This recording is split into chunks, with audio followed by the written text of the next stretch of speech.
Bonjour et bienvenue dans ce nouveau Deep Dive. Notre mission aujourd'hui, c'est de décortiquer la crise des carburants de ce mois de mars 2026.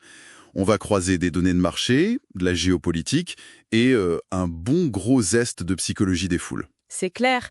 L'idée, c'est surtout de comprendre le pourquoi du comment de cette crise au-delà de la panique immédiate. Ouais, parce que c'est quand même fou d'imaginer qu'un détroit de 50 km au Moyen-Orient puisse provoquer en quelques jours des files d'attente totalement chaotiques pour faire le plein au Mirail à Toulouse, par exemple. Ouais, ça, c'est le fameux effet papillon, version hydrocarbure, en fait.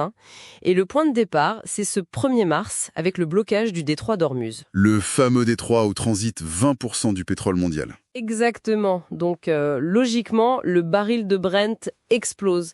Il dépasse direct la barre des $80. Et pour l'économie européenne, c'est ce qu'on appelle la double peine. C'est-à-dire, c'est lié à la monnaie, c'est ça? Ouais, déjà, on paye le pétrole sur les marchés internationaux en dollars.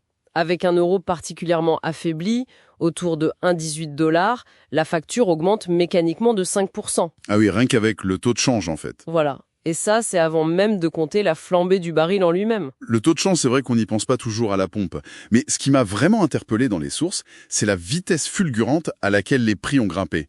Le gazole a pris 10 centimes en une seule semaine. Comment c'est possible alors que le pétrole qui coule dans notre réservoir a été acheté par les distributeurs des mois à l'avance? C'est clé à une règle comptable très spécifique de l'industrie pétrolière. On appelle ça la méthode LIFO. L'IFRO. C'est l'acronyme de Last In, First Out. Donc, dernière entrée, premier sorti. Imagine que tu as acheté du café pas cher il y a un mois et un paquet très cher hier. Ok. Si tu vends un café aujourd'hui, tu le factures au prix du paquet le plus récent, donc le plus cher. Les pétroliers répercutent ainsi le coût du dernier baril acheté sur le carburant qui dormait déjà dans leur cuve. C'est la méthode parfaite pour eux, un peu moins pour le portefeuille des automobilistes. Mais attends, il y a un paradoxe énorme quand on épluche les chiffres officiels de cette période. Sur les stocks. Oui, la France possède 90 jours de stock stratégique. Techniquement, il n'y a eu aucune véritable pénurie de pétrole. Absolument aucune. La pénurie, elle est purement psychologique. Ou plutôt, la psychologie a créé une vraie crise logistique.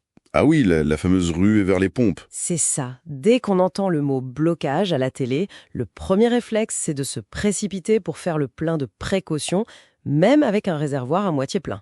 Et c'est cette ruée totalement irrationnelle qui vide littéralement les cuves des stations-service en 48 heures. Donc le vrai problème, c'était pas de manquer de pétrole, c'était d'arriver à l'amener jusqu'aux pompes assez vite pour suivre la panique. C'est exactement le goulot d'étranglement. Le réseau de distribution fonctionnait déjà à flux tendu, avec un manque structurel de 40 000 chauffeurs routiers. 40 000, c'est massif. Qu'on a analysé détaille un mouvement de grève de la CGT qui finit par toucher 100% des raffineries françaises. Oui, tout à fait. Je précise de manière très neutre que les revendications portent sur des augmentations de salaire, mais c'est aussi un moyen de marquer une vive opposition à la loi travail. Et face à ce blocage, le gouvernement opte pour une ligne très dure, avec des réquisitions de personnel ordonnées par Manuel Valls pour forcer le redémarrage. Et ce qu'il faut vraiment analyser ici, c'est que la réponse de l'État marque un tournant budgétaire majeur. C'est officiellement la fin de l'ère du quoi qu'il en coûte. L'État refuse catégoriquement d'appliquer des remises générales à la pompe pour soulager tout le monde. Parce que les caisses sont vides. Exactement. D'ailleurs, c'est même l'inverse d'une remise. De nouvelles taxes font leur apparition, notamment sur les cartes grises. Et on voit aussi l'impact fort des CEE. Les fameux certificats d'économie d'énergie. C'est ça. C'est un mécanisme administratif où les fournisseurs d'énergie doivent financer des travaux de transition écologique. Mais finalement, ce coût supplémentaire est discrètement répercuté sur la facture du consommateur final. Bien sûr. La seule véritable aide de l'État va se limiter à une indemnité très ciblée de 300 €, strictement réservée aux travailleurs les plus modestes. Alors, au quotidien, comment on s'adapte quand tout est bloqué comme ça ? Les documents montrent une explosion assez logique de l'utilisation des applications de covoiturage et un recours vraiment massif au télétravail. C'est l'adaptation immédiate, oui. Ouais. Mais il y a aussi des petits gestes très pragmatiques qu'on oublie souvent. Par exemple, vérifier la pression de ses pneus.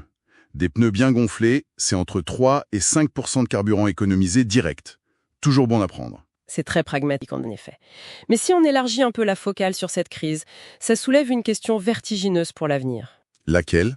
Si la fermeture d'un simple bras de mer de 50 km à l'autre bout du monde suffit à déclencher une panique telle qu'un pays entier se retrouve paralysé physiquement et psychologiquement en seulement quelques jours, À quel point nos autres réseaux vitaux, comme notre approvisionnement alimentaire ou nos infrastructures Internet, sont-ils vulnérables face à la psychologie de masse lors des futurs chocs mondiaux?